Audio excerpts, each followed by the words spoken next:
뭐냐면 트럼프가 문 대통령한테 전화해가지고 아이고. 나 좀 도와줘. 헬프미. 야 옛날 생각나네요. 기브 미트 초콜릿 했던 때가 있었는데. 나는 어떤 느낌까지 받았냐면 봐라 이것들아. 다른 정상들 중에 개인적으로 전화해서 도와달라고 하는 세계 제1강의 국가의 대통령이라는 게 문재인 대통령이랑 친하다 과시하는 것 같죠. 처음에 미국에서는 약간 한국식 방식을 약간 무시했다고요. 네. 그러니까 좀 다르게 표현하면은 얘네들이 어떤 전략이었냐면은 일본하고 미국은 그냥 감기로 퉁치고 지나가려고 그랬어. 이게 살짝 무시한 측면이 있었단 말이죠. 근데 트럼프가 한국 코로나19 대응을 굉장히 잘한다 그러면서 의료 장비도 지원해달라 이렇게 이 상황이면요 게임 끝난 거예요. 일단 줄을 서야죠 트럼프는. 그렇지 줄 서. 줄을 번호표 서고 받고. 그리고 방위비 분담금을 얼마나 까주느냐에 따라서 도와줄 우리는 여부를 그 생각 못 결정하도록 했는데? 하도록 하겠습니다. 근데 네. 지금 문재인 대통령 스타일로는 일단 먼저 주고 나서 이렇게 그 다음 조건을 내밀겠죠. 조건을 걸고 주는 거는 문재인 대통령 스타일이 그거 아니잖아요. 이번에 고쳐야죠. 아니 저는 그것도 그건데 우리 정부 내에서 우리 대응도 잘하고 있는데 정부를 계속해서 비방만 하고자 하는 그 세력들 있잖아요. 그치. 중국에 마스크 좀 보냈다고 막 나라 팔아먹은 것 같이 말하셨던 분들이 이제 이 트럼프가 지원해달라고 말하는 부분에 대해서 뭐라고 말할지 제가 그게 진짜 궁금했어요. 나도 이게 그게 궁금했어요. 궁금해. 진짜 똑같은 뭐라고 문제예요. 설명할지 모르겠어요. 한번 듣고 싶지 않으세요? 아직 나온 거 없죠. 그러니까 도와주면 준다고 뭐라고 하기도 그렇고 이게 못하죠. 네. 근데 아마 상상을 초월하는 해석이 나올 겁니다. 왜냐하면은 그거 지금 들어보고 싶어요. 전 세계에서 한국 정부의 대응을 비난하는 언론은 한국 언론밖에 없거든요. 그러니까 그러니까 어떤 거라도 짜낼 겁니다. 우리는 상상할 수 없는. 아 그런 날이 네. 왔네요. 정말 신기한 그러니까 경험입니다. 미국을 안 도와준다고 하면 한미 동맹이 깨진다고 할 거고 미국을 도와준다고 하면은 미국 도와줄 여력이 있냐 이런 얘기 할 거고 아마 대략 예상은 되는데 사실 이 코로나 전국에 있어가지고요 트럼프 대통령이 문 대통령한테 전화 직접 해서 헬프미 도와달라고 한 것은 게임 끝난 거예요. 예. 더 이상 어떤 논란의 여지가 없는 거거든요. 근데 이게 이제 공식 선거운동 시작이 얼마 남지도 않았는데 이런 상황에서는 트럼프가 이 북미 정상회담이 아니라 코로나로 문 대통령을 돕는 것 같은 느낌이 있어요. 저 트럼프 대통령님, 우리 대통령님 너무 힘드십니다. 자꾸 전화 자주 하지 마세요. 그리고 진짜 저는 이 선거에 출마할 때 그때 우리 대통령 지지율이 조금 이제 예. 떨어지고 예. 있을 시점이었어요. 근데 수도권 어디든 45%만 유지하면 우리는 이제 민주당 의석은 확보한다라는 이제 생각들이 있었는데 제가 10월 제가 말에 퇴직을 했거든요.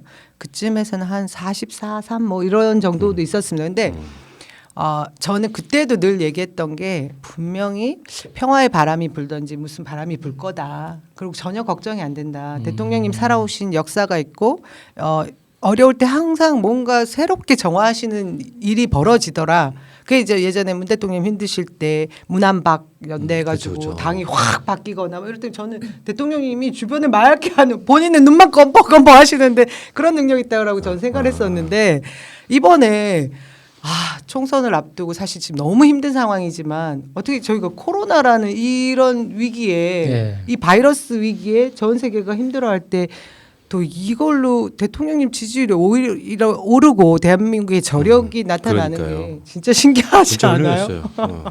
그걸로 또 선거는 잘 대통령 지지율 오르시고 해서 맞아요. 저는 그렇죠. 크게 걱정은 하지 않습니다. 지금 민주당 지지를 지금 문, 박, 이 세 분이 쌍끌이 하는 것 같아요. 그러니까 삼각편대가 쫙 끌고 가는 느낌이 분명히 있어요. 그러니까 지금은 기세가 올라갔다. 한국의 코로나는 코리아 커브라고 뚝 떨어지고 있고. 예. 그러니까 요 상태에 있는 것이 분명하고요. 오늘 또 나온 뉴스 중에는 공적 마스크 주당 2매에서 4매로 보고받았다. 이걸 앞당겨라. 왜냐하면 계약 시기가 다가왔거든요. 네. 가장 긴장될 거예요. 지금 계약이 되면 어떻게 될지를 모르는데 요즘의 추세는 뭐냐면 확진자들 중에 한국에서 전염된 사람보다 외국에 들어온 사람들이 더 많아지고 있으니까 숫자가 더 많아지고 있잖아요. 예, 그러니까 그만큼 대한민국이 지금 방역을 잘하고 있다는 뜻이거든요. 제가 그 얘기 해드려도 돼요? 제가 여기 오기 전에 미용실을 갔습니다. 제가 사실 미용실을 거의 하루에 한 번씩 다 다른 미용실을 가거든요. 가서 사귀려고 그리고 이야기하고 그 뭐 우리 손혜원 의원님이 저에게 알려준 팁이었고 전 이제 충실히 이행하려고 어디든 그러니까 항상 헤어스타일이 바뀌어 있어 달라져 있어요 지금. 근데 오늘 미용실에 갔더니 막 웃으시면서 그러는 거예요. 본인 이제 굉장히 친한 지인이 코로나 피해서 뉴욕으로 갔는데 못 들어오고 계시다. 그래서 웃어야 될 일인지 울어야 될 일인지 모르겠지만 그런 경우를 얘기하셨고요. 이 지금 공적 마스크에 대한 얘기 제가 드릴 말씀이 많은데 약국 앞에 가면 제가 오늘 아침에도 목격한 겁니다. 정말 어르신들이 줄을 어디까지 서는지 모를 정도로 계속 서 계세요. 근데 그럼에도 불구하고 별로 싫은 내색을 하지 않습니다. 이 상황을 다 분담하고 계시고 이해를 하고 계시고요. 제가 얼마 전에는 이제 걸어가고 있는데 저한테 그 얘기를 하시더라고요. 한 분이 붙잡고 난 남영이 지지하는데 청와대에다 얘기 좀 해달라. 그게 지난주였어요. 이 마스크를 약국 말고 그냥 그 통반장들한테 나눠주면 줄도 안 쓰고 이렇게 힘들지 않을 텐데 왜 이러냐. 그래서 제가 그 얘기를 말씀드렸거든요. 지금 우리 이 공적 마스크를 제대로 분배하기 위한 합리적인 시스템이 의료보건 체계가 다 있는 약국밖에 없어서 그렇다. 그렇지 않고 주민자치회나 거기를 못 믿는 거는 아니지만 통반장들에게 이렇게 나눠주는 시스템이 되면 정말 필요한 분들한테 이렇게 가지 못할 경우들을 방지할 수가 없는 상황이라 그렇죠.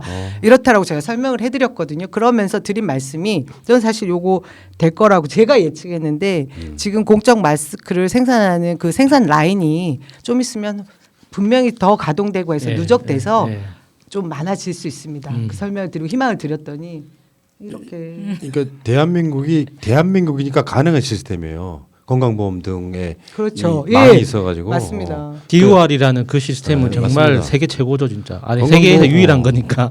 대한민국 대단합니다. 지금 문재인 케어의 사실상 설계자이신 이상희 교수님이 지금 우리 방에 들어오셔서 배회를 하고 계시는데 안 알아주시니까 복지국가 소사이어티 맞습니다. 사회자님? 모르시는 게 없네. 아닙니다. 오지랖퍼입니다 제가. 자 그리고요 이게 지금 4월 6일날 초등학교 개학이 있다 그러는데 그게 정부에서는 굉장히 조심스러운가 봐요. 그러니까 맞아요. 지금 돌봄도 못 보내고 주로 아이들 케어하시는 부모님들 입장에서는 이제 미치는 거죠. 이 사적인 일을 못 봐요. 학교를 못 보내니까 일부는 돌봄에 보내는데 근데 막상 개학을 해서 이게 감염자가 막 늘어나기 시작하면 두려워서 지금 어쩌면 온라인 강의로 예. 어느 정도 대체할 수 있지 않을까. 이건 뭐 대한민국만의 문제가 아니고 대한민국은 시스템적으로 살짝 좀 불만이 있을 수는 있겠으나 전반적으로 이 모든 시스템이 대응 잘하고 있는 거거든요. 걱정스럽죠. 4월 6일 날 만약에 계약을 하면 다시 확진자가 늘어날까 봐 엄청 두려울 거예요. 근데 제가 어렸을 때, 그러니까 처음에 학교 입학할 때 이부제를 했었거든요. 그렇게 하면 안 될까요? 세대가 어느 세대세요? 그러니까 제가 국민학교 마지막 아, 제가 그 세대인데, 저도 이부제였. 그러니까 이부제처럼 그렇게 이렇게 서로 아이들한테 사회적 거리 교육도 같이 하면서 이렇게 하면 선생님들이 너무 힘들어질까요?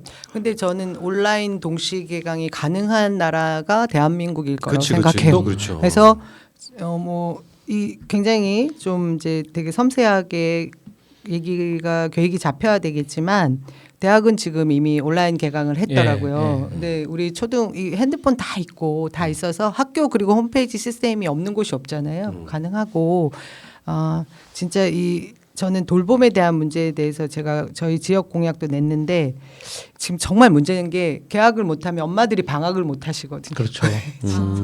그겁니다. 진짜 그거 저는 진짜 힘들어하시더라고요.